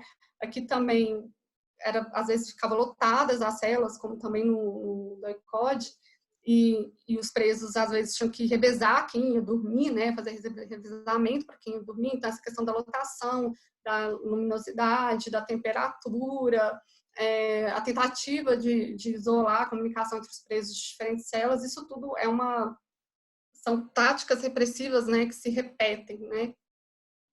E aí também eles conseguiam ouvir os gritos de tortura, né? Todo mundo fala que conseguiu ouvir os gritos de tortura, né? Então, realmente, existe esse padrão aí no funcionamento dos centros de detenção, né? E aí, para terminar, essa foi uma tabelinha aí que eu montei, né? Enfim, para sistematizar todas essas informações, né? Dessas táticas repressivas que foram implementadas nesses locais, né? Enfim, ambientes com ventilação precária, completamente escuro ou constantemente iluminado, privação do banho de sol, né? Porque mesmo nos lugares onde ocorriam banhos de sol, isso eram coisas esporádicas, ações esporádicas, né? Dependia muito da boa vontade dos agentes ali, né? Então, e a gente sabe que a prevenção do contato direto com a luz do sol, isso causa danos físicos e psicológicos graves, né? Enfim, então isso também é uma estratégia que foi utilizada aí, que eu tinha esquecido de mencionar. Então a gente tem um ambiente carcerário sem mobília ou com mobília precária, insuficiente, celas pequenas ou superlotadas. A gente também tem o regime solitário como uma forma também de vulnerabilizar os presos, né? Quando eles eram presos sem ninguém, sem compartilhar a cela com ninguém. Ambiente carcerário muito sujo, né? Capacidade limitada ou inexistente de manutenção da higiene pessoal. Alimentação de baixa qualidade ou privação alimentar, né? Que é aquela coisa de não deixar o preso se alimentar. Obrigar os presos a fazerem tarefas, práticas também para o estabelecimento de uma ambiência de terror, são os gritos, né, fazer com que os presos ouçam os gritos, mas eles também tinham outras táticas para desestabilizar emocionalmente os presos, né? Então, por exemplo, quando eles sabiam que você conhecia uma pessoa que foi capturada, que foi morta, eles faziam questão de comemorar e de contar que essa pessoa foi capturada e morta, o que demonstrava, era aí uma demonstração de poder, também uma forma de desestabilizar, eles faziam muito isso. Ameaças também, ameaças verbais, xingamentos, né? Tudo isso vão fazer parte dessa ambiência aí violenta, né? E também a gente tem as próprias características espaciais, né? A gente sempre está falando de ambientes panópticos não distributivos, que a vigilância se fazia de forma muito fácil, e também que as celas, né, eram construídas de forma a dificultar aí a comunicação entre os presos, né, com exceção da Casa Azul, mas na Casa Azul, por outro lado, a vigilância era muito fácil de ser implementada, né. Então, essas são as principais estratégias repressivas, né, que a gente vê que se repete nos centros de detenção, né, sejam clandestinos ou sejam oficiais. Mas também a gente teve atos aí de resistência, né, que eram os presos buscarem de todas as formas, né, enfim, possíveis, angariar informações sobre o que estava acontecendo ao seu redor, quem que estava ali, o que está acontecendo com aquela pessoa, o que pode acontecer com você. Uma forma também de resistência era amenizar as condições insalubres do ambiente carcerário, né. Então, por exemplo, isso acontecia no DEOPS, que os presos conseguiam limpar as celas, né, e que também, como os presos também, eles, nos centros clandestinos, eram obrigados a fazer a limpeza, né, na Casa Azul, pelo menos, ninguém reclamou de um ambiente sujo, reclamou de um ambiente quente, mas não sujo, e eu acredito que isso se deve principalmente ao fato de que eram presos, né, que faziam a limpeza aí. Então, a gente vê de novo aí um ato repressivo que se torna um ato acaba se tornando uma fonte de resistência, né? E também a gente vê que aconteceu, né? A tentativa de tentar melhorar a alimentação, que é algo que acontecia no DEOPS, né? Que eles tinham acesso à comida, né? Por meio ou de encomendas que, enfim, que eles pagavam os carcereiros para trazerem, né? Ou pelas visitas, esse tipo de coisa. E também, quando o preso ele tinha a oportunidade de ficar em celas com outras pessoas, né, a gente vê muitos relatos, e até eu coloquei alguns aqui, né, de como os presos eles cuidavam uns dos outros, né, limpando a pessoa, também dando alimento quanto possível para aquela pessoa que estava mais fragilizada por conta das torturas e tudo isso, né.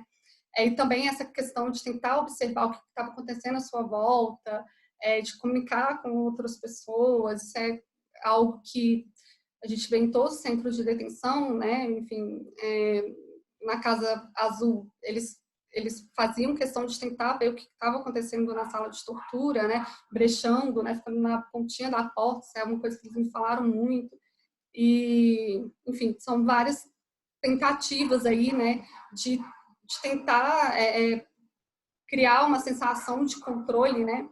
E oportunidades aí de resistência a essa ambiência violenta, né? E o não saber, né? Ele é o que mais causava danos, né? Não saber o que vai acontecer. E os presos, usando de forma estratégica a materialidade desses locais, eles buscavam tentar amenizar, né, esse não saber das coisas, né, tentar entender o que estava acontecendo.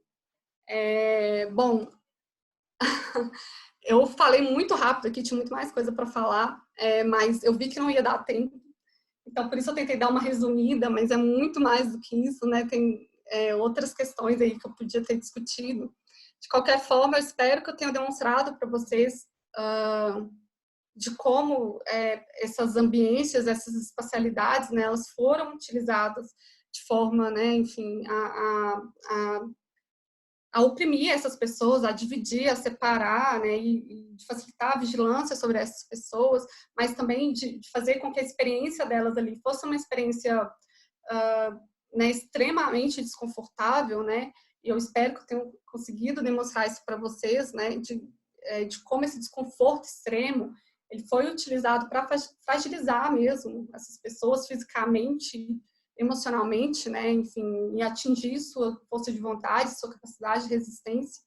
E como que a materialidade, ela foi central nessas táticas repressivas, né, e como que a configuração espacial ela foi importante em tudo isso, né, não só para as táticas repressivas, mas também para as táticas de resistência, né, dos presos aí de encontrar locais, né, e características físicas que permitissem o contato, principalmente, né, o contato e tentar ver o que estava acontecendo fora ali da sua cela, né.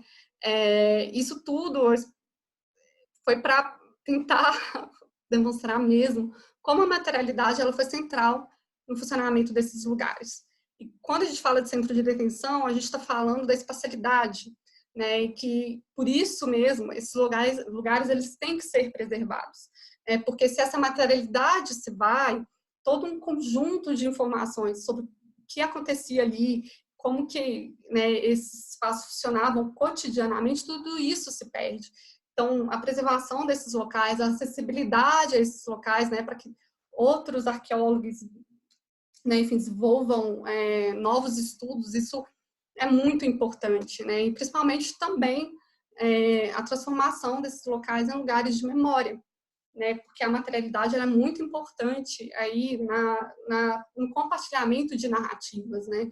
A melhor forma das pessoas entrarem em contato com essas histórias que tentaram apagar, né? Há muitos anos aí, né?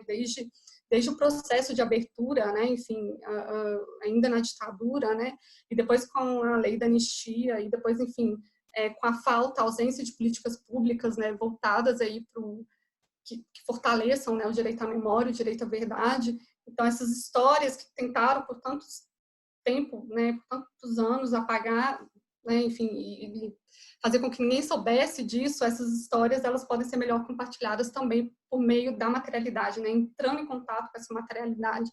Então, é isso que eu quero deixar para vocês, né, a importância dessa materialidade, dessa espacialidade e da sua preservação e da sua acessibilidade, né, para o estudo, para que as pessoas conheçam essas histórias, né, de resistência e de repressão política. É isso, gente.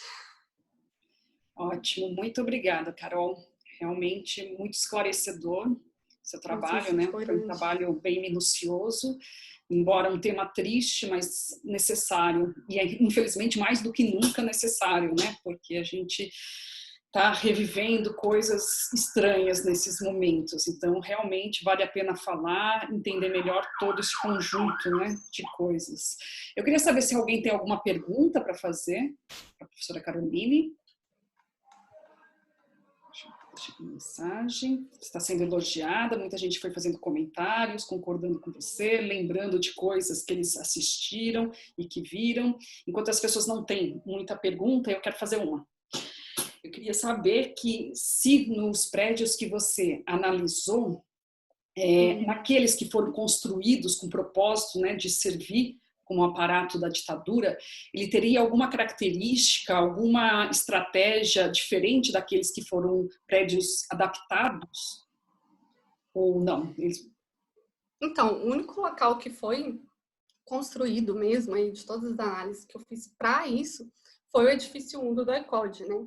O edifício 2 não foi construído para isso, do DOI-CODE. O DEOPS foi um prédio que foi adaptado, então eles meio que construíram as celas ali, mas também a gente está falando de espaço, sim, que fizeram construções adaptativas, mas que teoricamente no começo aí não foi construído para isso, né? E a Casa da Morte, que era uma propriedade privada, e o caso da Casa Azul, que era o que hoje é o DENIT, né, que foram utilizados para isso, né?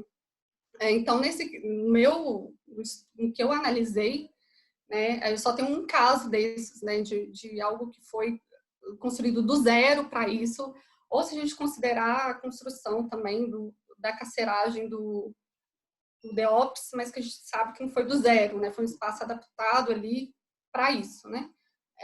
Então, fazendo essa comparação, né, eu não consegui, pelo menos isso que você está falando, não consegui ver uma diferença muito grande, né, para os outros centros de detenção que foram completamente, ou os prédios, né, que saíram e completamente adaptados, né, e para serem utilizados com esse propósito, não tem uma diferença, assim.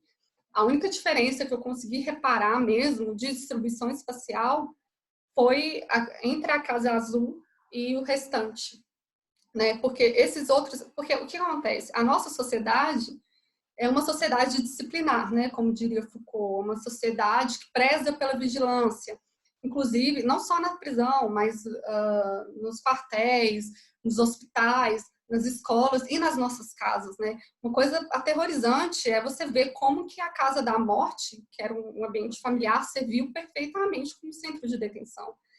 Mas, para mim, a explicação está exatamente nisso, porque somos uma sociedade disciplinar, né? Isso se vê não só na prisão, na forma como as prisões são construídas, mas como todas as outras, enfim, edificações, né, com outras funções sociais também são construídas. Então, para mim, isso vai meio que aí também, né? Isso é uma característica da nossa sociedade, né? Inclusive, enfim, estudos que o Zaranc fez de escola e de casa também mostra isso, né? Então, nesse sentido, quando a gente trata de espaços disciplinares, né, isso alcança todos os espaços. Só que aí o que entra aí é como você utilizar esse espaço não distributivo da forma correta, que é o que eles fizeram muito bem. Eles já pegaram espaços não distributivos, né, conseguiram utilizar muito bem, né.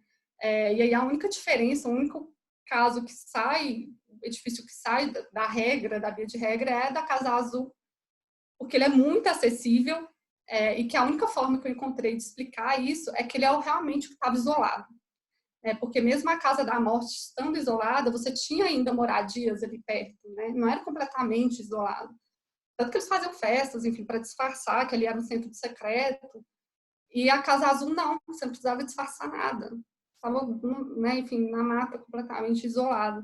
Então, essa questão de profundidade, de cômodos, né, que inclusive poderia ser facilmente resolvido, você fazendo pequenas reformas, digamos assim, né, de acessos, então, né, enfim, construir novas portas, fechar, que é uma coisa fácil de fazer, fechar acesso, construir novos acessos, isso não foi feito, né. Então, realmente não era uma preocupação, né, mas aí é porque ele está num contexto muito específico. Bacana, obrigada. Alguém quer fazer algum comentário? Quer falar com ela?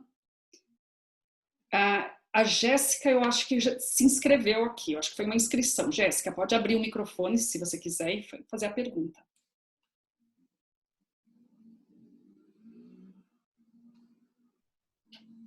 Jéssica, você está aí?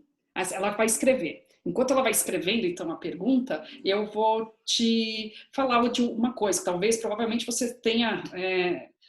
você soube disso na época, estava terminando o seu doutorado, e em 2019 houve uma denúncia, né, que ao lado do DOI-CODE foi achado ossos, né? Então, a gente até fez um grupo com a Débora Neves, a gente foi até a promotora que era responsável pelo caso, demandar, né, o que estava acontecendo, por que não estava sendo feito, né, nenhuma investigação.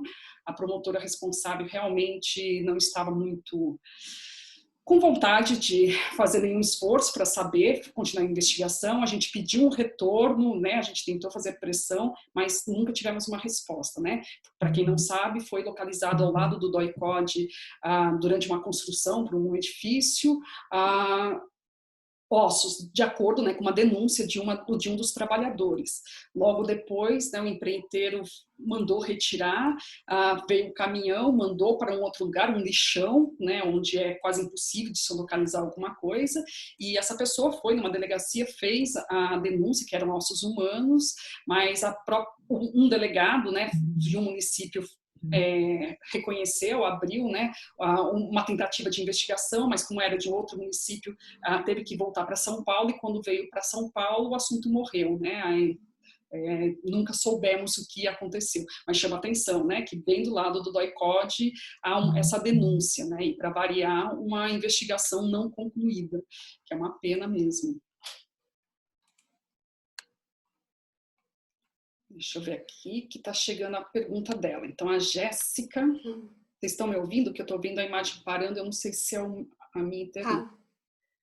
Eu gostaria de saber se a professora teve acesso ao manual pelo qual os agentes foram formados e se nele já existia alguma indicação, sugestão, algo do gênero sobre uso e adaptação dos espaços. Então, o uso e adaptação do espaço em si, não, mas essa questão da sensorialidade e dos estímulos sensoriais, sim, inclusive esse manual Kubark, né, que virou o manual de interrogatório também aqui brasileiro, qual foi adaptado, né, ele foi construído a partir do estudo de psiquiatras, né, que fizeram toda uma pesquisa voltada justamente para tentar entender como que por meio de estímulos e privações sensoriais extremas você consegue afetar uma pessoa. Em um deles, inclusive, né, tentava descobrir como resetar a cabeça de uma pessoa, como se reseta a cabeça de uma pessoa e constrói uma pessoa nova ali, né? Fazendo experimentos, enfim, né, que é inclusive escandaloso, né, mas foi por meio dessas pesquisas que foi criado esse manual, né, do manual do Kubark. Então, o que fica muito claro é isso, né, como você utilizar essa questão né, enfim, de você tentar desgastar a pessoa o máximo possível, né, por meio da sensorialidade, né, de questões sensoriais. Esse manual você consegue achar na internet, né? Eu não lembro exatamente onde eu peguei, mas não é muito difícil de achar, assim. E é um manual que vale a pena ler mesmo, né? E o manual brasileiro também, né? Para quem quer né, aprofundar essa temática. Mas são manuais que falam muito disso, né? De desgaste do prisioneiro, esse tipo de coisa, né? Bacana, obrigada. Mais alguém gostaria de fazer um comentário? Gostaria de fazer uma pergunta? Aproveitando. Senão a gente vai terminando aqui. Vou lembrar para todo mundo que a gente vai subir essa palestra no canal agora do Leia, que a gente abriu. Ela vai estar à disposição de vocês. A semana que vem a gente tem uma palestra muito interessante também, com o professor, olha, a Camila colocou para mim, né, o link do YouTube desse canal, onde vai estar, então, essa palestra. E na semana que vem a gente tem uma outra palestra bem interessante, agora dessa vez já pelo canal, que é do Philippe Charlier. Ele é médico legista, ele é antropólogo forense, e ele vai dar uma palestra toda em inglês, né, mas sobre como é o encontro da forense com a história, com a antropologia e com a arqueologia. Eu acho que é um assunto também bastante interessante nessa linha. Tá? Então, quem estiver interessado pode se inscrever. Então, Carol, muito obrigada. Espero te ver mais vezes aqui para a gente estender as nossas conversas. Tá. Obrigada a você, gente. Desculpa que ficou um pouco grande aí. Eu tentei resumir, vocês não têm ideia. Mas desculpa que ficou um pouquinho grande. Eu espero que eu tenha conseguido demonstrar aí. Foi ótimo. A importância da materialidade e da arqueologia, né? Para estudar a ditadura. Isso. Qualquer coisa, voltem para a tese dela, né, que está disponível, e daí vocês vão poder entender melhor toda a metodologia também e as interpretações. Eu agradeço, tá? Obrigada, gente. Boa noite para vocês. Boa noite. Tchau, tchau.